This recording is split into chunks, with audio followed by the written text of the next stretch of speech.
Good afternoon, students. Today we are going to learn a new chapter, chapter 10, Baji Prabhu and the memorable battle of Ghodkind.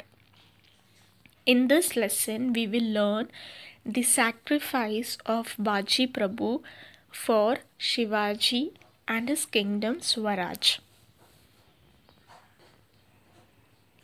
While Bijapur was still mourning the death of Afzal Khan and the complete rout of his army, Shivaji captured the Panhala fort from the Bijapur garrison. This threw Adil Shah into a fit of wild rage. He could neither eat nor sleep. He dispatched another Sardar, Siddhi Johar, against Shivaji. Siddhi Johar had a huge army with him. Fazl Khan, who wanted to take avenge his father's death, also accompanied him.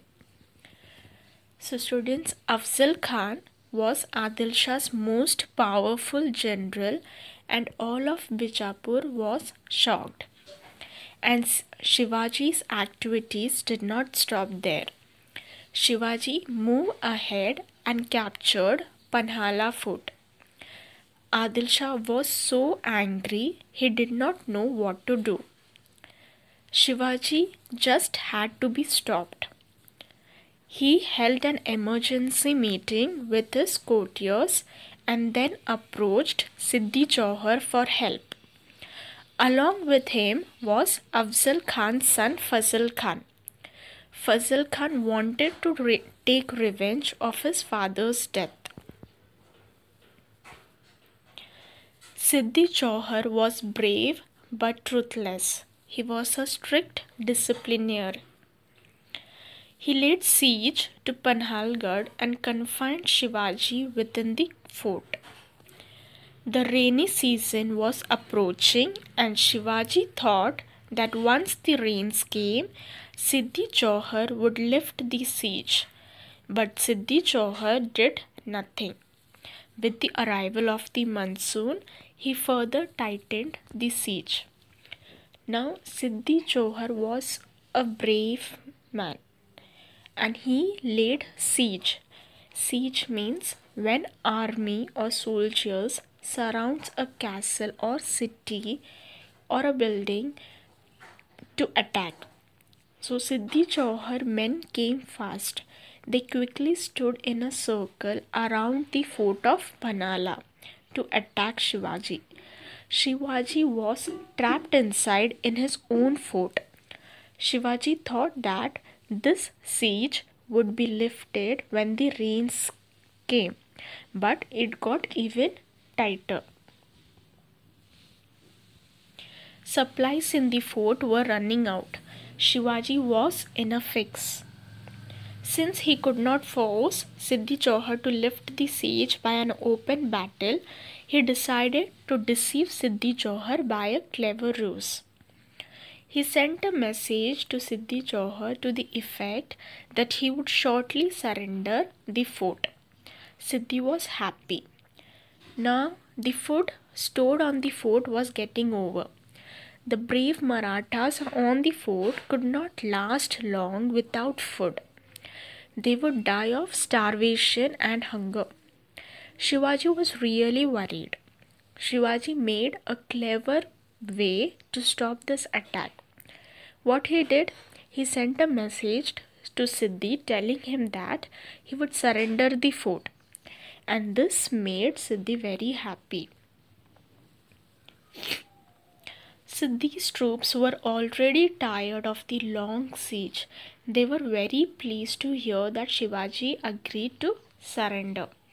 They relaxed and indulged in food, drink and music. Now after getting this message from Shivaji, Siddhi and his troops, all the soldiers, they became very happy and they started enjoying that time. They relaxed, they started eating food, they were all indulging in drink and music. They were dancing around, they were enjoying that time because they were very happy with the message Shivaji gave. Shivaji had a plan to escape from the siege. Two palanquins were kept ready. One was meant for Shivaji, in which he would proceed using a difficult route. The other would be occupied by another person as Shivaji. This other palanquin would be easily spotted by the enemy forces and it would be captured by them. Now, one day what happened? All of a sudden, Shivaji had a very daring idea. He had a plan of how to escape from the siege. So, two palanquins were kept ready for that. Now, palanquins, you must be remembering in the last chapter we saw that where 6 or 4 people carry the king or the queens in a palanquins. So, two palanquins were kept ready for this escape. So one was for the real Shivaji and other was for someone else. Now we'll see who. While the enemy celebrated the capture of Shivaji, the real Shivaji would escape by the difficult route. This was the plan. But who would impersonate Shivaji? Such an impersonation meant certain death. But a brave youth undertook this task. He resembled Shivaji in looks and even bore the same name. He was a hairdresser in Shivaji's service. He was courageous and shrewd. Now two palanquins were kept ready for one palanquin was for the real Shivaji and the other palanquin was someone who resembled, who looked like Shivaji, so that Siddhi would easily capture this duplicate Shivaji, and the real Shivaji, by that time he will escape from that situation. So Shivaji decided to fool the enemy. There was a barber called Shiva on the fort. He looked just like Shivaji and he was a very courageous person. As planned, the palanquin carrying this other Shivaji came out. It was a dark night and it was raining heavily. Still, some enemy soldiers were keeping watch. They captured the palanquin. They thought that they had caught Shivaji himself and took the palanquin to Siddhi's camp. Now Shivaji's men dressed him up as Shivaji, and this fake Shivaji sat in a palanquin and left with some soldiers by the Rajdindi, which was the main way out of the fort. Rajdindi, okay. The real Shivaji sat in another palanquin and escaped by another route at the same time. Now Shivaji felt really bad that he had to risk someone else's life to save his own.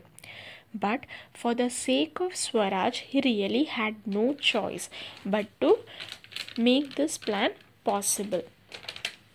Along with Shivaji was Baji Prabhu Deshpande. There were also 600 soldiers with him. That time it was raining heavily and Shivaji used this as an extra cover for his escape. In the meanwhile, Shivaji escaped from the fort by the difficult route. He was accompanied by Baji Prabhu Deshpande and some select soldiers. After some time, the impersonation of the other Shivaji was exposed. The furious Siddhi killed him then and there. This Shivaji sacrificed his own life in the cause of Shivaji and Swaraj. Thus, he became immortal. Now, slowly Shivaji and all the soldiers escaped from the siege. As the enemy soldiers spotted the fake Shivaji escaping, news spread that Shivaji had escaped the fort and Siddhi Johar was furious. Now Siddhi killed this duplicate Shivaji then and there. He was so angry that he did not spare the duplicate Shivaji. He killed him then and there. Now this duplicate Shivaji sacrificed his life for Shivaji and Swaraj. He became immortal. Now immortal means living forever, never dying, or a person whose fame lasts for many years. Okay, so he gave his own life for the sake of Swaraj and for Shivaji. Siddhi angrily collected his soldiers and marched towards Vishalgarh. They all knew that Vishalgarh was the closest safe place that Shivaji would run to. Shivaji saw that it was impossible to reach Vishalgarh before the enemy overtook them.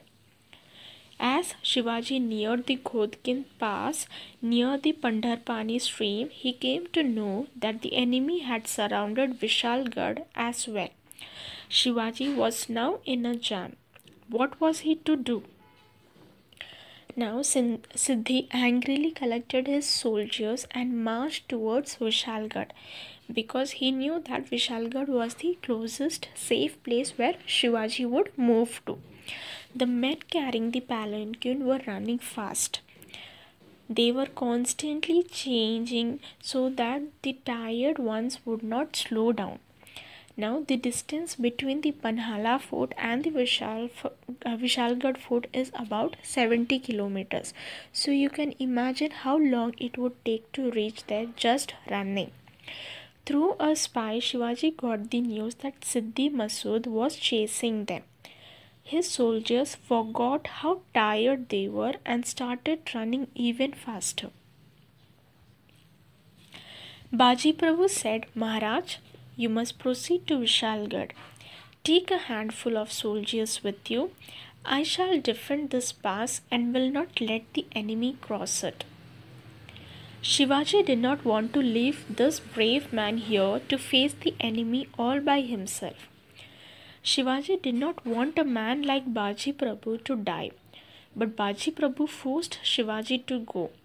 He said that Shivaji would get more men like Baji, but Maharashtra would not get another man like Shivaji. Now Baji Prabhu, who was with Shivaji, said, Maharaj, don't waste your time. Take half the soldiers and go to Vishalgarh and break the siege.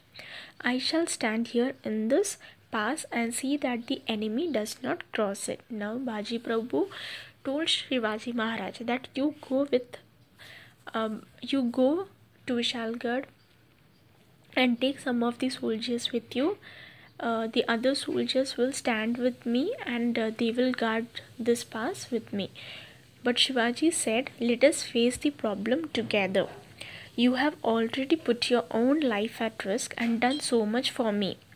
Baji Prabhu then said, Raje, I want to die for you. I know you will look after my family. Please go. Shivaji wiped his tears and hugged Baji. They decided that Shivaji would fire cannons when he reached the fort, and then Baji would leave the pass and move towards Vishalgarh. Baji made a low bow to the residing figure of Shivaji and then prepared himself for the battle. He took a sword in his hand and stood at the entrance of the pass. He divided his company of soldiers into small groups and posted them at suitable points. Now Shivaji did not want a man like Baji Prabhu to die because he has done a lot of things for Shivaji and for Swaraj. But Baji Prabhu forced Shivaji to go. Shivaji wiped his tears and hugged Baji before leaving to Vishalgarh. The Mawlas took their positions and collected huge boulders and stones to be used as weapons. The Mawlas across the pass were now a strong barrier in the path of the enemy. By this time, the enemy had reached the mouth of the pass and one could hear their war cries. For 3 hours, Baji Prabhu and the soldiers attacked Masood's men at Ghodkin. There was not a single Mawla who was not wounded. Now Baji made his men stand at good positions around the pass so that they could easily attack the opposite soldiers, the enemy soldiers. They gathered big rocks to use as weapons and to defend the pass. Now Siddhi Masood's men attacked and with the war cry of Har Har Mahadev, the Maratha warrior defended the pass. Shivaji was by now almost at the foot of Vishalgarh. Vishalgarh was also besieged by the enemy. Shivaji fought through the ranks of the besieging troops and was on the last lap of his ride to safety. Baji's Mavlas were injured and bleeding, but still fighting. Half of Baji's soldiers were dead, but Baji continued to fight. Now, as this was going on, Shivaji and his men attacked the siege at the base of Vishalgarh with full force and broke through it. Even the enemies were standing at the entry of the Vishalgarh. So Shivaji and his soldiers fought with them and he entered the Vishalgarh fort. Though wounded and attacked from all sides with his body covered with blood, Baji would not withdraw from the pass but continued the fight. At the same time, he urged his Mavlas to attack the enemy, but Baji was fatally wounded. He was hanging on to life just to hear the sound of gunfire from Vishalgarh. Now Baji's turban had fallen off somewhere and his hair was hanging down his head, but he continued to fight with a lot of energy. He only thought of Shivaji and Swaraj, and with that keeping in mind, he fought until his last breath. Siddhi Masood ordered his men to bring a gun. It was aimed and someone shot at Baji. The bullet went through Baji's chest and he collapsed. He just fell down on the ground. And the sound of gunfire was heard from Vishalgarh. Maharaj has reached Vishalgarh. I have done my duty. Now I can die in peace. So saying, Baji breathed his last on this historic battlefield. Unless and until he heard the sound of gun fired from the Vishalgarh fort, he fought for Shivaji and for Swaraj. And as soon as he heard the sound of the gun fired, he saluted Shivaji Maharaj and he rested in peace. He died in that historic battlefield. One wounded soldier somehow reached Vishalgarh and informed Shivaji about Baji Prabhu. As Baji fell, he heard the sound of gunshots from Vishalgarh. Baji smiled. Raji has reached the fort. We have won the battle. He saluted Shivaji Maharaj and died. When Shivaji heard this news on Vishalgarh, he was greatly grieved. He exclaimed, Baji Prabhu Deshpande laid down his life on the battlefield in the cause of Swaraj. Now, one wounded soldier somehow he reached Vishalgarh and he informed Shivaji about Baji Prabhu. Shivaji was very sad. He was crying as he heard about the death of such a brave and loyal man. As the wounded soldier told Shivaji this story, he too died. Shivaji cried and said, Baji, we are missing you. You have turned Ghodkhind into a holy place. Henceforth, Ghodkhind shall be known as Pawankhind, which means holy place.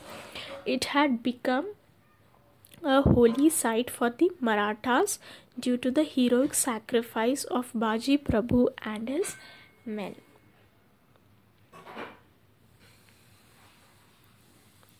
It was because of brave patriots like Baji Prabhu that Swaraj was won. Their blood made the Ghodkhind a place holy in Swaraj. Ghodkhind became immortal in history as Pawankhind. We pay a repeated homage to the brave Baji Prabhu and his brave men. So in this way, Ghodkhind was turned into Pawankhind, which means holy place, because Baji Prabhu laid his life for Shivaji and Swaraj. So because of his heroic sacrifice, this place became a holy site for the Marathas. There were 15,000 soldiers on Adil Shah's side and just 600 on the Maratha side. That means from the Shivaji side there were only 600 men, and from the Adil Shah side there were 15,000 soldiers. But again, because of the bravery and the smartness of the Marathas, Shivaji and his soldiers won the battle. So in this way, Baji Prabhu sacrificed his own life for Swaraj and Shivaji. I hope students you have understood this chapter.